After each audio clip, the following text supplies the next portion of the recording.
नमस्कार दोस्तों, स्वागत है आप सभी का मेरे हिस्ट्री चैनल हिस्ट्री हब में।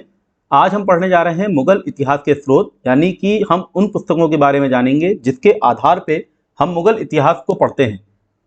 ये वो पुस्तकें हैं जो मुगल काल में, जिस समय मुगल काल चल रहा था, उसी समकालीन समय में जिन इतिहासकारों ने इसके विषय में लिखा, हम उनके विषय में जानेंगे। और यहाँ से प्रश्न सीधे सीधे बन जाते हैं नेट और पीजीटी या फिर यूपीएससी के एग्जाम में। आपको एक तरफ नाम दे दिए जाएंगे उन समकालीन इतिहासकारों के, और दूसरी तरफ उनकी पुस्तकों के नाम दे दिए जाएंगे, जैसे बाबरनामा है, या फिर तुज़के जहांगीरी है, या फिर अकबरनामा, बादशाहनामा। इन सब की आज हम चर्चा करेंगे और इन नामों की चर्चा करेंगे, और इसके आधार पर हम किस तरह से मुगल इतिहास को बेहतर समझ सकते हैं वो देखेंगे। इस्लामी इतिहास लेखन की कुछ विशेषताएं हैं, पहले मैं उस पर आ जाता हूँ, फिर हम धीरे से उसके बाद मुगल इतिहास लेखन पे आते हैं। तो इस्लामी इतिहास लेखन की जो विशेषताएं हैं वो भारत के जो इतिहास लेखन अभी तक हो रहा था उससे कुछ विपरीत हैं।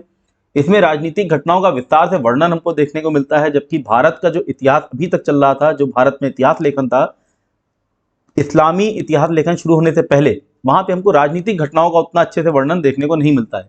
जैसा कि अलबरूनी भी आके भारत में कहता है, भारत के विषय में, कि यहाँ के लोग जो है वो राजनीतिक इतिहास लिखने में इतनी रुचि नहीं लेते हैं। तो ये थोड़ा सा एक डिफरेंस आता है जब इस्लामी इतिहास लेखन की हम बात करें। और इसमें तारीखों के प्रयोग पर अधिक ध्यान दिया जाने लगा, जैसे कि अमीर खुसरो की जो रचना है, जिसकी हमने सल्तनत काल में जिसकी चर्चा की थी, उसमें भी हम देखते हैं कि वो तारीखों के विषय में, मतलब एक क्रम अनुसार एक पूरा इतिहास लिखता है। यहाँ पे सामाजिक ढांचे के विरुद्ध कोई चुनौती नहीं दी गई।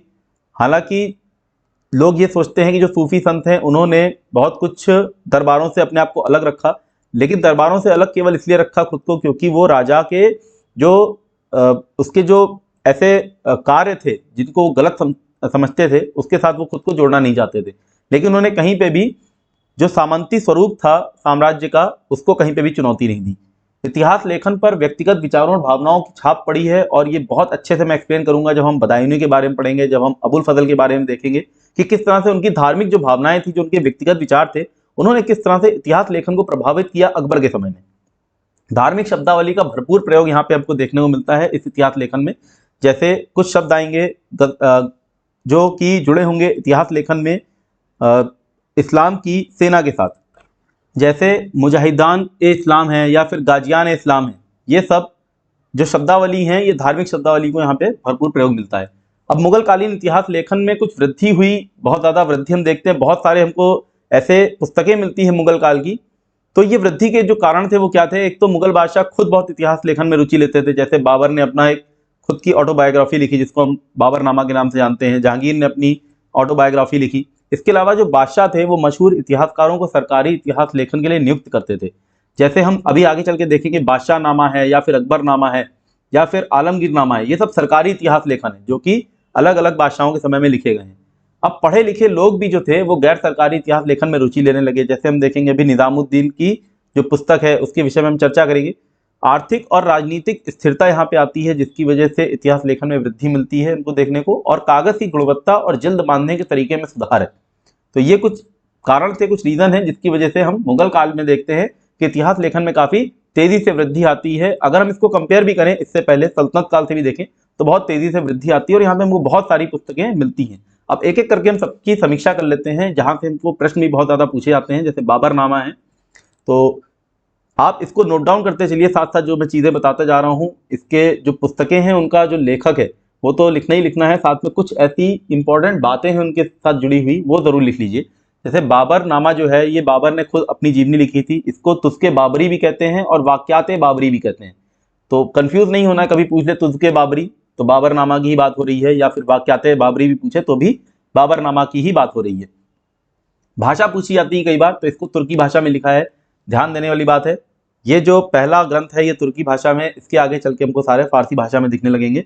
तो तुर्की भाषा में लिखा हुआ है। शेख जेतुद्दीन ख्वाजा ने इसका फारसी अनुवाद किया। हालांकि ये इतना इंपॉर्टेंट नहीं है, क्योंकि 1589 में अकबर के आदेश पे अब्दुल रहीम खाने खाना, जो कि बैरम खान का ही बेटा था, अब्दुल रहीम खाने खाना ने इसका फारसी में अनुवाद किया है, और एस बेवरीज ने इसका अंग्रेजी अनुवाद किया है। कई बार अनुवाद पूछ लिए जाते हैं, बहुत इंपॉर्टेंट है। इस पुस्तक के फारसी, अंग्रेजी और उर्दू में अनुवाद हुए हैं।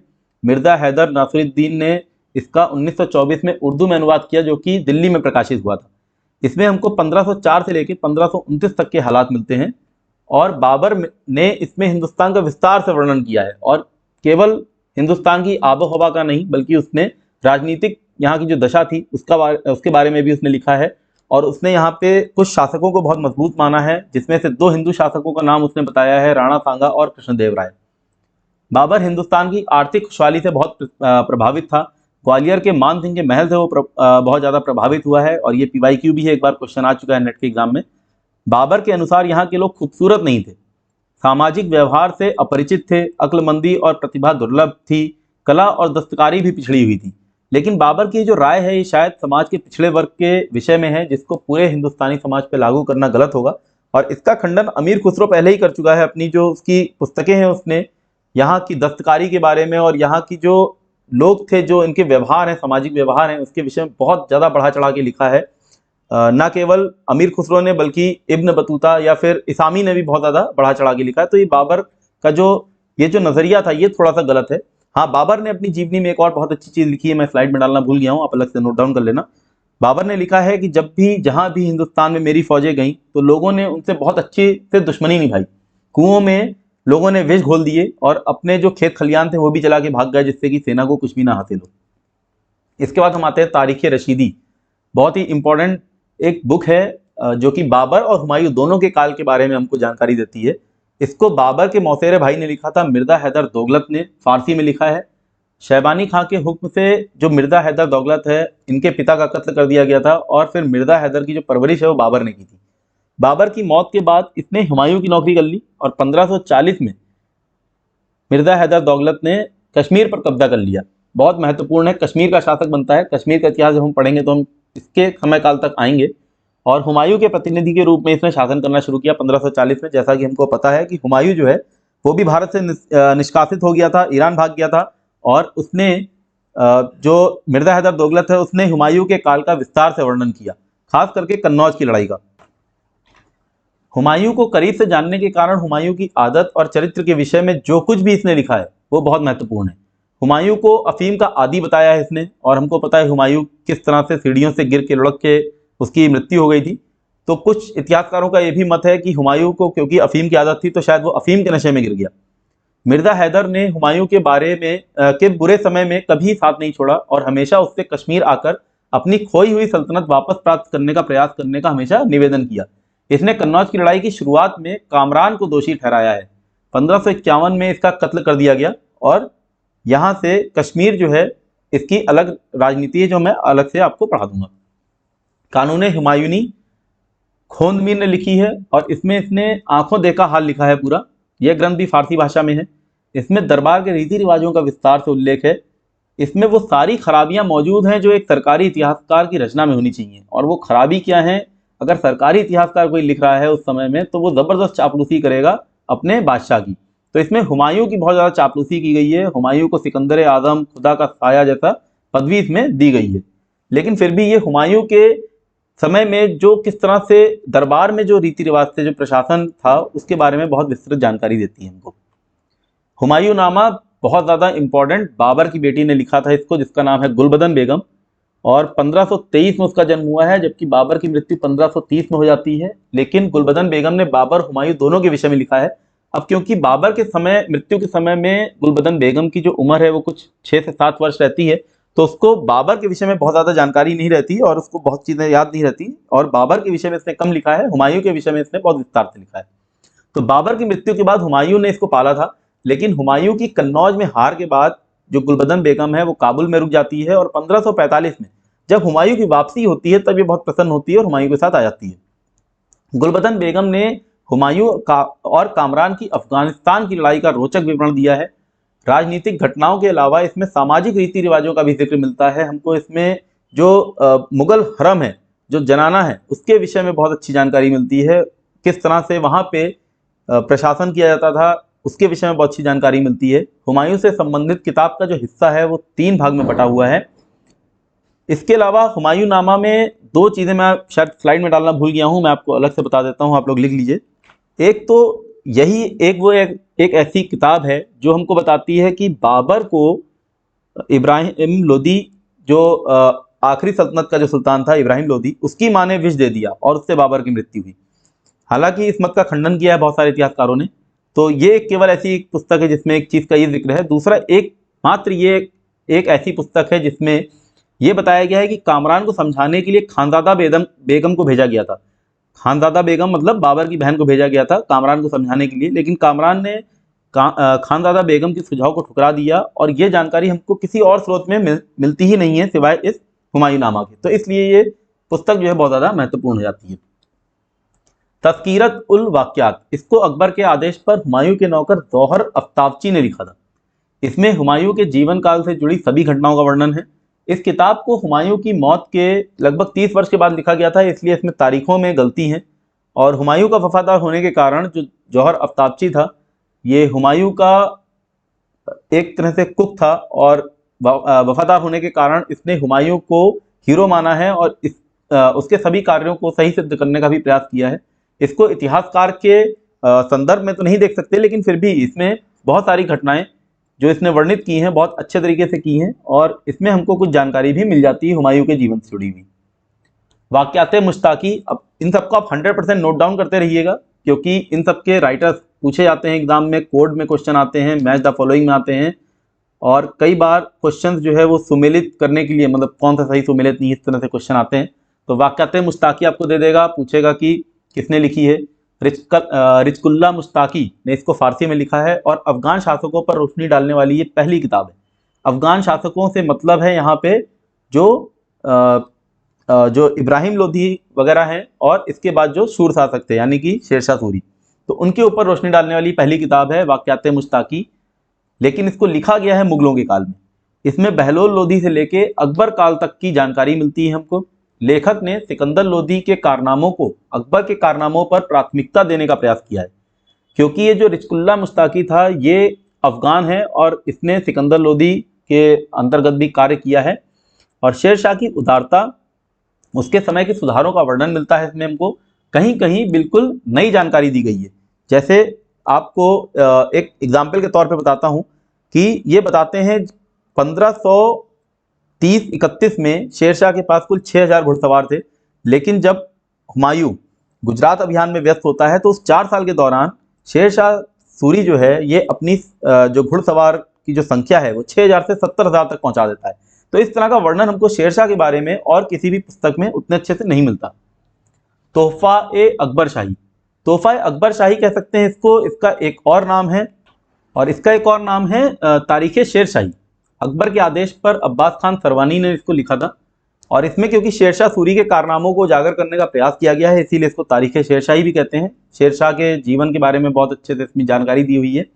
अतर अली जो रिजवी सर हैं वो कहते हैं इसका मकसद तारीख़ अल्फ़ी के सामग्री एकत्र करना था। तारीख़ अल्फ़ी क्या है इसके ऊपर मैं आगे आऊँगा, एक पुस्तक लिखवानी थी अकबर को अपने काल में, उसकी हम चर्चा करेंगे। तो ये कहते हैं कि तारीख़ अल्फ़ी क्योंकि लिखवानी थी अकबर को, तो उसके लिए कुछ सामग्री एकत्र करने के लिए इस पुस्तक को लिखने का आदेश दिया अकबर ने, ऐसा रिजवी साहब का मत है। किताब की शुरुआत जो है बहलोल लोधी के काल से है। चौसा की लड़ाई के वर्णन के मुकाबले बिलग्राम की लड़ाई का विस्तार से इसमें वर्णन मिलता है। वाक़याते मुश्ताकी का प्रयोग किया गया है इस पुस्तक को लिखने के लिए और कलिंजर के घिराव और शेरशाह की मौत पर दिलचस्प प्रकाश डाला है। तो हमको शेरशाह के बारे में अगर पता है, हमने यदि उसके बारे में पढ़ा हुआ है कि किस तरह से वो कलिंजर का घिराव करता है और किस तरह से जो उक्का है, एक तरह से रॉकेट मिसाइल टाइप की आप उसको समझ सकते हैं आधुनिक अगर हम टर्मिनोलॉजी में देखें, तो उसका एक डायरेक्शन गलत हो जाता है और बगल में बारूद का ढेर होता है जो कि वहीं पे शेरशाह खड़ा होता है और उसके ऊपर वो आके गिर जाता है और शेरशाह जो है उसी बारूद के ढेर के जो उसमें धमाका होता है उससे जल के उसकी मौत हो जाती है। तो इसका जो पूरा का पूरा विवरण है ये हमको तोहफा-ए-अकबर शाही या हम कहें तारीख़ शेर शाही, जिसको अब्बास खान सरवनी ने लिखा है, इसमें हमको मिलता है ये सब। तारीख़ शाही जो किताब है ये बहलोल लोधी के काल से शुरू होती है। फिर से वही अफ़गान जो इतिहास है, आपसे कई बार हो सकता है क्वेश्चन इस तरह से पूछ ले कि अफ़गानों के इतिहास इनमें से किन किन पुस्तकों में मिलते हैं, तो हमको नाम याद रखना है। तारीख़ शाही हो गई, इससे पहले हमने तोहफा-ए-अकबर शाही पढ़ी, उससे पहले हमने वाक़याते मुश्ताकी पढ़ी, तो इन सब में हमको अफ़गानों का इतिहास मिलता है। तारीख़ शाही लिखी है अहमद यादगार ने और ये बहलोल लोधी के काल से शुरू होकर हेमू के काल पे ख़त्म होती है। यादगार कहता है कि बंगाल के दाऊद शाह ने उसे अफ़गान सुल्तानों का इतिहास लिखने का हुक्म दिया था। लोधी और सूर शासकों के साथ इसमें बाबर, हुमायूं और अकबर के बारे में भी जानकारी मिलती है। दूसरे अफ़गान इतिहासकारों की तरह अहमद यादगार ने भी किस्से कहानियों में काफ़ी दिलचस्पी दिखाई है। तो ये जो अफ़गान इतिहासकार थे उनकी विशेषता है कि ये किसी भी बात को किस्से कहानियों की तरह से उसको रखते थे, उसमें दिलचस्पी दिखाते थे। इसी से हमें पता चलता है कि बाबर अपनी तख्त नशीनी के तीसरे साल लाहौर गया था। इसमें बाबर के अंतिम 2 वर्षों का विवरण भी हमको मिल जाता है, जो कि हमको बाबरनामा में नहीं मिलता। तो यानी कि बाबरनामा को एक तरह से पूर्ण करती है ये पुस्तक तारीख शाही। और महत्वपूर्ण बात यह है कि बाबर अपने तख्त नशीनी के तीसरे साल लाहौर गया था। ये हमको किसी और भी सोर्स में नहीं मिलता, केवल इससे हमको पता चलता है। तो अगर ये पुस्तक नहीं होती तो हमको बाबर के अंतिम 2 वर्षों के विषय में जानकारी बहुत अच्छे से नहीं मिल पाती। तारीखे हुमायूं व अकबर, बायजीद बयाद ने इसको लिखा था, जो कि शाही रसोई के प्रबंधक के पद पे था। बायजीद जो है ये बताता है कि अकबर ने सारे बुद्धिमान दरबारियों को हुक्म दिया कि वह इतिहास लिखें और हुमायूं के दौर से संबंधित जो कुछ भी किसी को याद हो वो कलमबद्ध किया जाए। क्योंकि बायजीद जो है वो फाजिल की वजह से, मतलब जो उसको बीमारी थी जिसको हम बोलते हैं पैरालिसिस, उसकी वजह से खुद लिखने में वो असमर्थ था, लिख नहीं सकता था। तो इसलिए अबुल फजल ने एक लेखक उसके लिए नियुक्त किया। हुमायूं से इसकी पहली मुलाकात 1544 में ईरान में हुई और 1545 में हुमायूं ने बैरम खान के साथ इसको अपना दूत बनाकर कामरान के पास काबुल भेजा था। इस रचना का आरंभ हुमायूं की ईरान की रवानगी से ही होता है। इसके बाद हम आते हैं तारीख अकबरी। आरिफ कंधारी ने लिखी है। 1535 में बैरम खान की मुलाजमत में दाखिल हुआ था ये। कंधारी जो है इसने अकबर के सुधारों की चर्चा करते हुए जमींदारों के प्रति जो अकबर की नीति थी उसको सबसे बड़ा अकबर का कारनामा बताया है। बैरम खान की का मुलाजिम होने के कारण इसने बैरम खान की तरफदारी की है और पीर मोहम्मद खान पर मक्कारी और गद्दारी का आरोप लगाया है। तो मैंने आपको स्टार्टिंग में ही बताया था कि व्यक्तिगत विचार किस तरह से इतिहास लेखन को प्रभावित करते हैं, ये उसका पहला एग्जाम्पल है। दाद प्रथा लागू करने, जागीरों को जब्त करने और मनसबदारों को नकदी तनख्वाह देने से जो तनाव पैदा हुआ उसके विस्तार से हमको इसमें उल्लेख मिलते हैं। तो जागीरदारी प्रथा आपको पता है, सतीश चंद्र महोदय ने उसके ऊपर बहुत लंबी किताब लिखी है, जागीरदारी जो समस्या थी मुगल काल में। तारीख अकबरी से बहुत कुछ उसमें लिया गया है, उसमें हमको जानकारी मिलती है किस तरह से जागीरदारी और मनसबदारी जो सिस्टम इन्होंने बनाए थे उसमें किस तरह से नकदी तनख्वाह देने से तनाव पैदा हो जाता था। तारीख अल्फी, हाँ, जिसकी मैंने पहले बात की थी, इसको लिखा गया था इस्लाम के 1000 साल पूरे होने के उपलक्ष्य में। अकबर ने लिखवाया था, अकबर ने आदेश दिया था। यह मुस्लिम शासकों का एक साधारण सा इतिहास है जो कि पैगंबर मोहम्मद की मौत से शुरू होता है।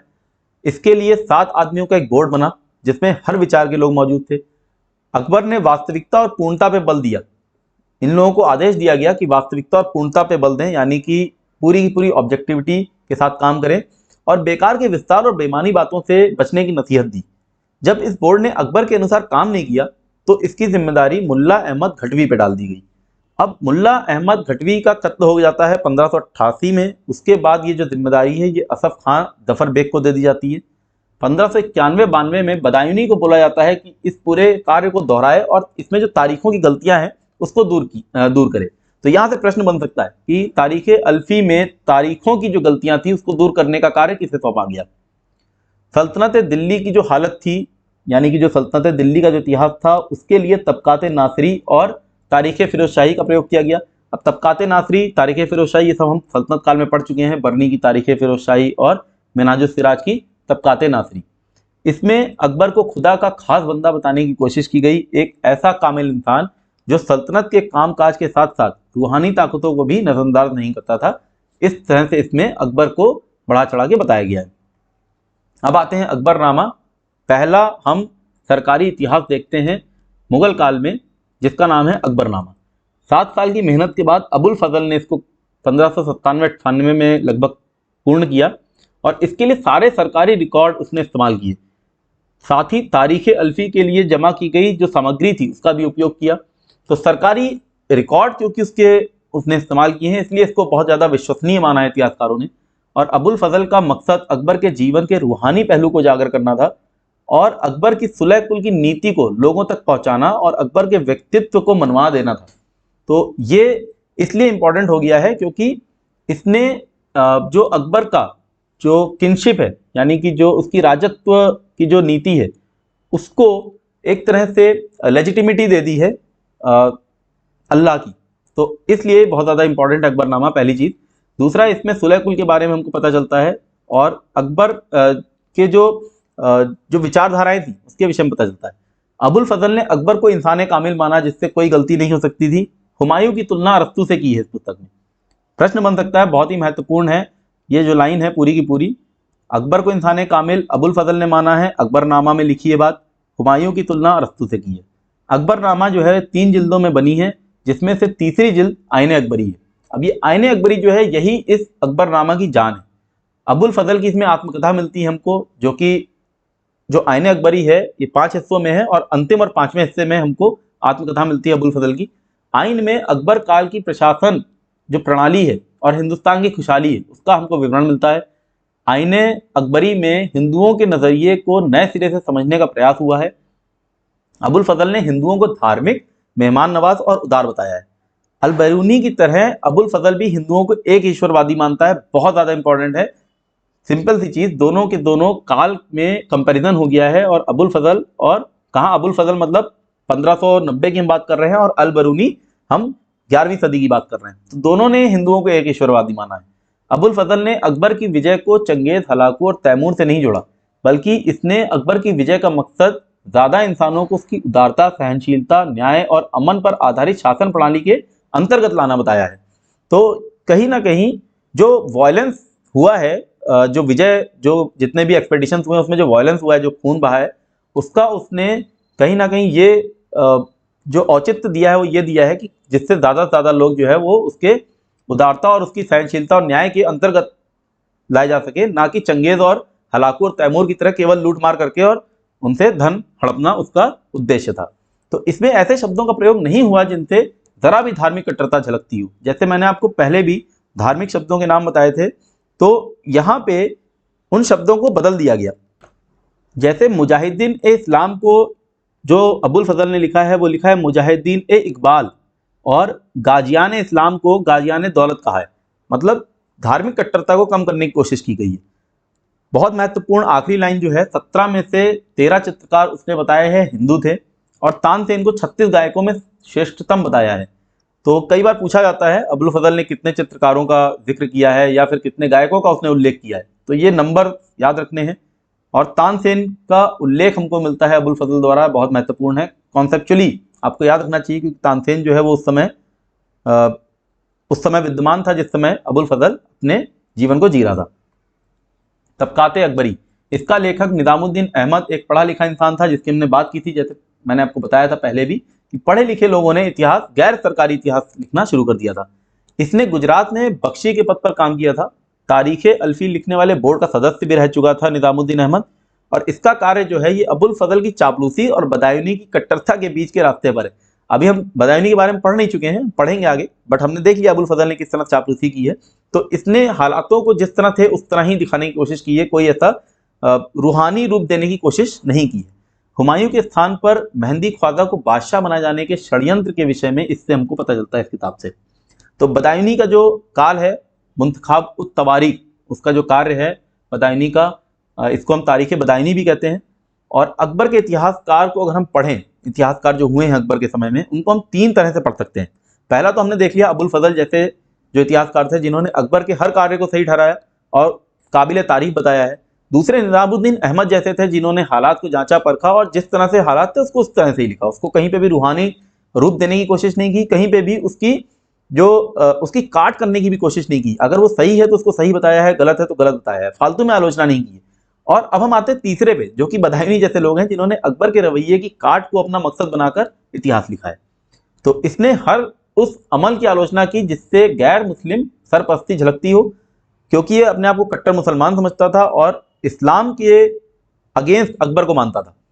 इसका लेखन जो है 1590 में शुरू किया इसने, जब इसको ये यकीन हो चुका था कि एक दल इस्लाम की जड़ें खोदने में लगा है और स्वयं बादशाह जो है वो इसका नेतृत्व कर रहा है। ये गजनबी से शुरू होकर अकबर के 40वें साल तक का इतिहास है। इसके बाद आते हैं हम तुज़के जहांगीरी पे। जहांगीर ने खुद ने लिखी है पुस्तक और जहांगीर के काल का एक प्रथम स्रोत है। इसने शासन संबंधी कानूनों को रिकॉर्ड किया गया है और महाबत खां द्वारा खुद के बंदी बनाए जाने का भी इसमें उल्लेख है। 16वें साल के बाद इसको जहांगीर ने खुद नहीं लिखा, बल्कि जो हालात लिखने का काम है वो मोतमिद खां बख्शी को सौंप दिया गया। तो ये तुज़के जहांगीरी वही है जिसका जो फ्रंट पेज है, जो कवर पेज है, वो अबुल हसन ने बनाया था, चित्रकारी उसकी की थी, जिसकी हमने ऑलरेडी पहले चर्चा की है, जब हमने मुगल पेंटिंग पढ़ी थी। मैंने आपको चित्र दिखाया था कि किस तरह से जहांगीर बैठा हुआ है सिंहासन पे और एक पृथ्वी के गोले को पकड़े हुए अपने हाथ में पीछे आभा मंडल है। तो जो फ्रंट पेज है उसी से ये समझ में आता है कि उसको जहांगीर को खुदा का रूप में पेश किया गया है। और यहाँ पे फैक्चुअल बात यह है कि इसको मोहम्मद खान ने 19वें साल तक बादशाह के नाम से लिखा है, यानी कि 16 साल तक तो जहांगीर ने खुद ने लिखा, 16 से लेके 19 तक मोहम्मद खान ने लिखा, और उसके बाद की घटनाओं को मोहम्मद खान ने खुद के नाम से लिखा है। यानी कि जो पूरा इतिहास है वो मोहम्मद खान ने उसको लिखा है 16वें साल के बाद, लेकिन 19वें साल तक उसने बादशाह के नाम से लिखा, उसके बाद उसने खुद के नाम से लिखा है। और उसकी खुद की एक किताब है इकबालनामा है जहांगीर, जिसके हम आगे चर्चा करेंगे। तुजुक को मौलवी मोहम्मद दादी ने पूरा किया, तो ये बहुत महत्वपूर्ण है। मौलवी मोहम्मद दादी ने इसको पूरा किया है, तो उसको कई बार एग्जाम में पूछ लिया जाता है। इकबालनामा जहांगीर, जिसको मोहम्मद खान ने लिखा, 19वें साल के बाद के हालात जानने के लिए जहांगीर कालीन एकमात्र स्रोत है ये। मोहम्मद खान से ही हमें पता चलता है कि जहांगीर के चौथे साल में एतमादुद्दौला, जो कि जहांगीर का ससुर था, उसको जहांगीर के बेटे खुसरो की रिहाई के षड्यंत्र में शामिल होने के कारण गिरफ्तार कर लिया गया था और बहुत भारी जुर्माना अदा करने पर उसको छोड़ा गया था। मोहम्मद दादी ने तुजुक को पूरा करने के लिए ये जो इकबालनामा जहांगीर है इसी का प्रयोग किया है। तो ये बहुत महत्वपूर्ण है। मोहम्मद दादी ने तुजुक को पूरा जरूर किया, लेकिन उसके लिए उसने प्रयोग किया है इकबालनामा जहांगीर, जो कि मोहम्मद खान ने लिखी है, और मोहम्मद खान ने खुद तुजुक जहांगीरी भी लिखी है। बादशाहनामा ये पहला सरकारी इतिहास है शाहजहां के समय में, और इसको मोहम्मद अमीन कज़वीनी ने लिखा है। काज़वीनी ने शाहजहां के काल के शुरुआती 10 साल का इतिहास लिखा है। शाहजहां चाहता था कि उसके काल का इतिहास भी अबुल फजल के ढंग से लिखा जाए, तो अब्दुल हमीद लाहौरी ने शाहजहां के शुरुआती 20 साल का इतिहास लिखा है, जिसको बादशाहनामा उसको ही बोला गया है, बादशाहनामा। और मोहम्मद वारिस, जो कि लाहौरी का ही शागिर्द था, लाहौरी के कार्य को उसने पूरा किया, जिसने 21वें साल से शुरू कर 30 साल तक का इतिहास लिखा है। ये वही बादशाहनामा है जिसको अवध का नवाब जो है वो अंग्रेज के जो शासक हैं जॉर्ज तृतीय, उनको भेंट स्वरूप में दे देता है। शाहजहां काल की अन्य ऐतिहासिक रचनाएं हैं, जैसे अमल सालेह, जिसमें शाहजहां के काल का संपूर्ण इतिहास है, जिसका लेखक मोहम्मद सालेह जो है वो 500 का मनसबदार था। तारीख शाहजहानी है सादिक खां की, जो सादिक खां था ये एक बहुत ऊंचे मनसबदार के पद पे था, 6000 का मनसब था इसका, और इसने शाहजहां के दूत की हैसियत से भी काम किया है जब औरंगजेब ने आगरा किले पर अधिकार कर लिया था। इसके अलावा आता है चहार चमन, जिसको चंद्रभाग ब्राह्मण ने लिखा है, और शाहजहां की शासन प्रणाली को अच्छे से बताया है उसने उन सारे वजीरों का हाल दिया है जिनके साथ उसने काम किया था। लगभग 4 वजीरों का इसने हाल दिया है। औरंगजेब काल पे आते हैं, ऐतिहासिक रचनाएं हैं, बहुत सारी हैं, जबकि औरंगजेब के विषय में बताया जाता है कि उसने इतिहास लेखन पे प्रतिबंध लगा दिया था, लेकिन सबसे ज़्यादा रचनाएं हमको औरंगजेब के काल में ही मिलती हैं। आलमगीर नामा है सबसे पहला, काजिम शिराजी, जो कि औरंगजेब के काल का सरकारी इतिहासकार था, और इसने पहले 10 साल का इतिहास लिखा। इसने औरंगजेब की खुल के तारीफ की और उसके भाइयों को नालायक और कायर बताया है। लेकिन जो काजिम था, इसने कीमतें बढ़ने पे लिखा है, इसने खेती की खराब हालत का भी उल्लेख किया है, और ये सब बातें क्योंकि औरंगजेब को पसंद नहीं आई, इसलिए औरंगजेब ने सरकारी इतिहास लेखन पे रोक लगा दी। शिराजी के ढंग पे ही हातिम खान ने भी आलमगीर नामा लिखा। तो हातिम खान एक और नाम है, याद रखिए, हातिम खान ने भी आलमगीर नामा लिखा है और काजिम शिराजी ने भी लिखा है। तो क्वेश्चन में अगर काजिम शिराजी ना आए और हातिम खान आ जाए तो कंफ्यूज होने की जरूरत नहीं है। वाक्यात आलमगीरी है, इसके अलावा आकिल खां राजी ने इसको लिखा है। इसमें उत्तराधिकार की लड़ाई का विस्तार से वर्णन है। जैसा कि हमको पता है शाहजहां के बाद उत्तराधिकार की लड़ाई हो जाती है, बहुत सारे युद्ध होते हैं, तो उसका वर्णन इसने किया है, और इसने इन युद्धों को खुद देखा था, तो आंखों देखा वर्णन है। खुलासत उत तवारीख, जो कि सुजन राय भंडारी ने लिखी है, इस इतिहास को शाहजहां की मृत्यु 1666 पर समाप्त किया है। अच्छा, एक चीज़ मैं बताना भूल गया, ये वाक्यात आलमगीरी जो है इसमें आकिल खां राजी ने उत्तराधिकार की लड़ाई जरूर लिखी है, लेकिन इसमें शाहजहां के मृत्यु तक के इतिहास को नहीं लिखा है। तो सुजन राय भंडारी का इतिहास इसलिए महत्वपूर्ण है क्योंकि इसने शाहजहां की मृत्यु तक इसको लिखा है, और इसी में काबुल और कंधार को हिंदुस्तान के 2 दरवाजे बताए हैं। बहुत ही महत्वपूर्ण फैक्ट है, काबुल और कंधार को हिंदुस्तान के 2 दरवाजे बताने वाला सुजन राय भंडारी खत्री है। खुलासत उत तवारीख किताब का नाम है। फुतूहत ए आलमगीरी ईश्वरदास नागर ने लिखा है, जिसको औरंगजेब के 34वें साल तक का इतिहास जिसमें हमको मिलता है, जिसमें राजपूतों के साथ औरंगजेब के जो संबंध थे उसके विषय में विस्तार से लिखा गया है। खास करके जो जोधपुर के जो जितने राजपूत थे उनके विषय में बहुत अच्छे से लिखा है। नुस्खे दिलकुशा भीमसेन सक्सेना, ये जो स्लाइड है बहुत महत्वपूर्ण है क्योंकि यहाँ से क्वेश्चन 2-3 बार आ चुके हैं और मैच द फॉलोइंग में भी आ चुके हैं। नुस्खे दिलकुशा भीमसेन सक्सेना ने इसको लिखा है। इसमें फौजों द्वारा फसल बर्बादी और रिश्वत के विषय में जमकर लिखा गया है। ये कहता है भीमसेन सक्सेना कि मुगल किले जीतने में लगे थे और जो मराठे थे वो जमीन जीत रहे थे, और ऐसा नहीं कि इसने मराठों से कोई हमदर्दी दिखाई है, मराठों को भी इसने चोर कहा है। तो मराठों को चोर कहा है भीमसेन सक्सेना, महत्वपूर्ण हो जाता है। मासिर ए आलमगीर साकी मुस्तैद खान ने इसको लिखा है। इसमें सतनामी विद्रोह का स्पष्टीकरण दिया है और 1680 के बाद अफसरों के तबादले नियुक्ति की चर्चा भी हमको मिलती है। इसी वजह से सर जादूनाथ सरकार ने इसको मुगल राज्य का गजेटियर कहा है। तो मुगल राज का गजेटियर कहा है, वन लाइनर किसी भी एग्जाम में आ सकता है। मासिर ए आलमगीरी साकी मुस्तैद खान, एकदम याद रखना है। मुंतखाब उल लुबाब बहुत ही इंटरेस्टिंग सी बुक है और बहुत ही जो इसका राइटर है वो भी बहुत इंटरेस्टिंग है। खफी खां इसका नाम है, एक्चुअल नाम इसका खफी खां नहीं है, इसका नाम जो है वो है मोहम्मद हातिम। तो खफी खां इसको उपाधि देता है मोहम्मद शाह रंगीला। और ये जो मुंतखाब उल लुबाब है ये औरंगजेब के विषय में बहुत आलोचनात्मक वर्णन करती है और इसमें बताया गया है कि किस तरह से जो खेतीहर जो किसान थे उनकी ज़िंदगी बहुत ज़्यादा खराब थी और उनके विषय में ये एक विद्रोह पैदा करती है। ये बोलता है कि रैयत जो है वो मुगल नाम और कौम से डरती थी। जो रैयत का मतलब है जो आम खेतीहर किसान है उनकी चर्चा कर रहा है। और इसमें जो है वो बाबर से लेकर मोहम्मद शाह रंगीला के 15 वर्ष तक का इतिहास हमको मिलता है। तो ये खफी खां जो है ये छुप छुप के लिखा करता था और ये औरंगजेब के समय में पुस्तक उजागर नहीं होती है, मोहम्मद शाह रंगीला के समय में ये पुस्तक उजागर होती है। तो ये इसलिए बहुत ज़्यादा इंटरेस्टिंग है। इसी से बहादुर शाह प्रथम को शाह बेखबर बताया है इसी पुस्तक में। तो वन लाइनर एक और मिल जाएगा आपको। शिवाजी को शैतान का चतुर बेटा बताया है, इसमें इसने मराठों की प्रशंसा भी की है और उनको खराब भी बताया, दोनों चीज़ें। अंग्रेज़ों को डकैत बताया है, ये एक बहुत महत्वपूर्ण फैक्ट है, अंग्रेज़ों को डकैत बताने वाला है।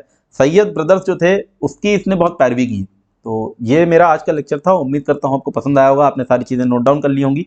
और ये बहुत महत्वपूर्ण जो सीरीज़ हम चला रहे हैं मुगल काल की, उसको समझने के लिए बहुत ज़्यादा ज़रूरी है। बदायूनी का कैरेक्टर जानना हमको बहुत ज़रूरी था, अबुल फजल का कैरेक्टर जो उसका चरित्र है वो समझना बहुत ज़रूरी है। मुंतखाबुल लबाब जो लिखी गई है खफी खां द्वारा, ये समझना बहुत ज़रूरी था। औरंगजेब के विषय में बहुत अच्छी जानकारी मिलती है। तो ये मेरा आज का लेक्चर था, उम्मीद करता हूँ आपको पसंद आया होगा। मिलते हैं हम अपने अगले लेक्चर में, तब तक के लिए धन्यवाद।